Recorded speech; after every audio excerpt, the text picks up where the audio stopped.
even when God's name is taken in vain, it's still vindicated.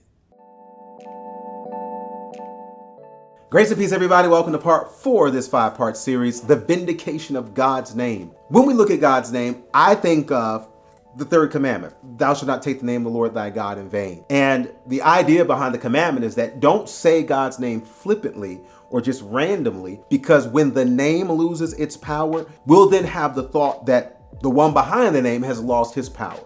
So to respect the name is to respect all that he has to offer. So in light of that, even when we don't take stock or value the name, that has no impact on who is actually behind the name. Before we try to explain this from the word, just want to thank you for watching. Please, by all means, subscribe to this channel. We'd love to have you stick around. And on top of that, you can go to the website. That's changeministry.org, where you're going to see this study and many, many more. And we love to come to your group. We're on the road now. We'd love to be on your road, on your street, but you got to let us know. And to do that, send us an email to contact@changeministry.org. So now let's look at the commandment. The third commandment in Exodus chapter 20 says, thou shalt not take the name of the Lord thy God in vain, for the Lord will not hold him guiltless that taketh his name in vain.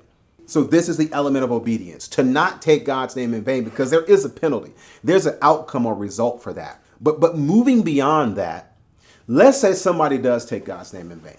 Let's say somebody says, well, yeah, I mean, whatever, OMG, right? They literally say it, or they say his name, and then on top of that, they partner that with a curse word. Or people just disrespect God, period. Does my disrespect of God have any impact on his authority? Well, when you read in Romans chapter 3, it says, what advantage then hath the Jew? Or what profit is there of circumcision? Much every way chiefly, because that unto them were committed the oracles of God. For here's the question. What if some did not believe? Even though they were committed with this great privilege, what if they didn't believe in God, didn't believe in the privilege? Shall their unbelief, or what they did not believe, shall their unbelief make the faith of God without effect? So in other words, again, if I disrespect God, disregard God, totally ignore God, does that mean he doesn't exist? Does it mean that what he said is not true? That's what Paul is asking. So what is the answer? God's name will always be vindicated. Because in Romans chapter 3, verse 4, the answer, God forbid. Let God be true, but every man a liar. As it is written, that thou mightest be justified in thy sayings, and mightest overcome when thou art judged.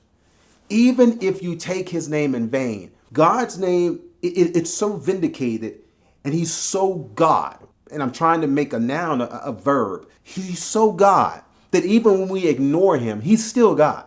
Think of it this way. Most of you are watching this work, or you have worked. And let's say you've got a manager, you've got a supervisor, and you take their name in vain, or you take their position in vain. You act like they don't exist, and you do whatever you want to do. You come in whenever you want to come in. You leave when you want to leave. You do what you want to do, and you don't do what you don't want to do. Now, you can do that. But does that change the fact that your manager is still a manager?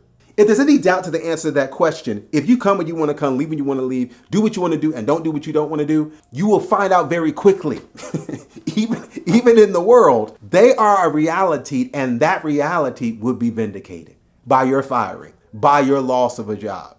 In the same way, when we don't look at God, it doesn't mean he's not there. When we don't listen to him, it doesn't mean he's not speaking. So what's the good news of this? If he's that God, what if I acknowledge his presence?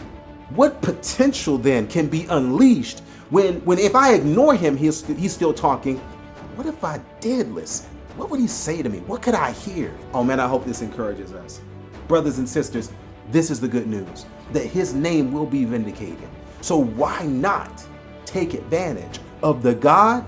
So if you permit me one more time to make it a verb, who's always gone God.